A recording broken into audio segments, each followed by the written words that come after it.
mä käyn työssäni vuoropuhelua useiden muiden taiteilijoiden kanssa. Yksi heistä on itävaltalainen kuvanveistäjä Erwin Wurm. Wurm teki 90-luvun loppupuolelta lähtien semmoista sarjaa nimeltä One Minute Sculptures, eli minuuttiveistoksia. Ja siinä idea on se, että näyttelytilassa on joku alue, ehkä pieni jalusta, jolla saattaa olla jotain propseja ja pieni ohje, ehkä piirustusohje tai kirjoitettu ohje. Ja sitten joku yleisöstä menee siihen ja laittaa päälle ne jutut ja seisoo siinä minuutin ja se on se teos. No, mä oon tehnyt näitä Wurmin minuuttiveistoksia valokuviksi. Ja sitten mulle tuli loistava tilaisuus, kun mulla oli Viinissä näyttely, niin mä pääsin kontaktiin Erwin Wurmin itsensä kanssa ja hän suostui tekemään mun kanssa yhdessä muutamia näitä hänen minuuttiveistoksiaan. Ja meillä on tässä näyttelyssä 2 niitä. Tässä on One Minute Sculpture with Erwin Wurm, Denk mit. Ja Denk mit tulee tietenkin tuosta pesuainepurkista, joka meillä siihen sattui löytymään hänen studioltaan. Ja sitten toinen on One Minute Sculpture with Erwin Wurm, Broom. Ja Erwin Wurmhan on semmoinen taiteen supertähti, että ei hänen olisi todellakaan ollut mikään pakko tehdä tämmöisen tuntemattomamman suomalaisen kollegan kanssa näitä juttuja. Mutta hän oli hirveän ystävällinen ja jotenkin antelias, että hän suostui ottamaan mut vastaan ja työskenteli mun kanssa puoli päivää omalla työhuoneellaan Viinin ulkopuolella. Se oli tosi hieno kokemus, mä oon siitä kiitollinen. Mä usein työskentelen niin, että mut kutsutaan jonnekin.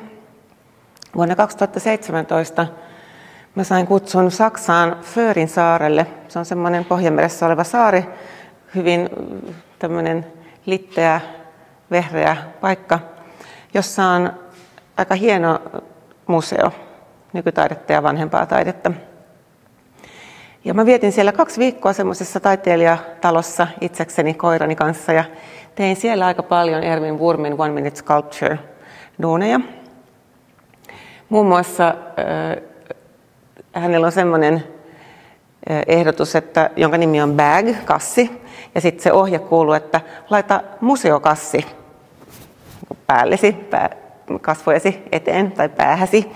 Niin tässä mulla on sitten tämän föriläisen museon kassi, Museum Kunst der Westküste.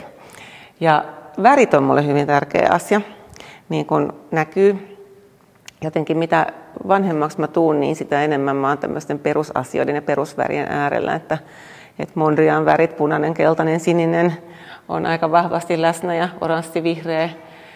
Niin mä jotenkin hakeudun ehkä myös maisemassa ja interiörissa usein sellaisiin kohtiin, missä on joku vahva värillinen elementti.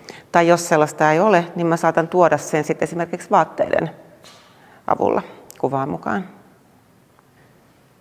Mä oon viime vuosina aika paljon käyttänyt töissäni toisten taiteilijoiden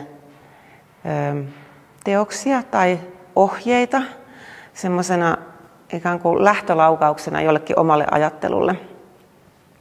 Mutta sitten kun mä oon paljon tämmöistä instruction art-tyyppistä tekemistä käyttänyt, niin mä huomaan, että mun omakin ajattelu on jotenkin kehittynyt siihen suuntaan, että mä itsekin keksin sellaisia aiheita, jotka vois olla joku tämmöinen score tai tämmöinen teosohje.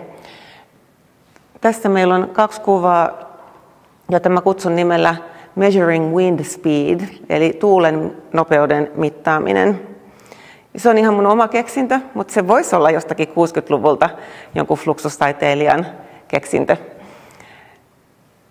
Tässä näyttämönä on Oman Persianlahdella. Se oli myös tämmöinen hieno kutsumatka, mikä mulla oli vuonna 2019. Mä työskentelin silloin Omanissa muutamia viikkoja nuorten paikallisten musliminaistaiteilijoiden kanssa. Mut kutsui sinne tämmöinen lontoolainen instituutio nimeltä The Whopping Project ja British Council. Ja ideana oli, että mä oon vähän niin kuin tuutorina tai semmoisena isona siskona näille nuoremmille taiteilijoille. Niin, että mä annan koko ajan tehtäviä joka päivä ja kaikki tekee uutta. Ei ainoastaan he, vaan myös minä. Ja sitten joka ilta me katsottiin aina, että mitä me ollaan tehty. Ja se oli valtavan intensiivistä ja valtavan tuotteliasta myöskin. Että se on aina hieno kokemus nuorille taiteilijoille ja myöskin mulle itselleni, että lyhyessäkin ajassa, siis muutamassa päivässäkin, voi saada jotain tosi hienoa aikaan, kun vaan ryhtyy tekemään. Nousee aamulla ja alkaa tehdä. Näissä kuvissa mun ystäväni tanssitaiteilija Veera Nevanlinna tanssii silmälääkärin E-taulun. Ideana tässä tai pohjana tässä on Tuomas Timosen score kuvan kuvaus. Ja tälle asialle on olemassa myöskin kreikankielinen termi jostain varmaan antiikin ajoilta. Se nimi on ekfrasis. Ja se tarkoittaa sitä, että todellakin kuvataan tai kuvaillaan kuva.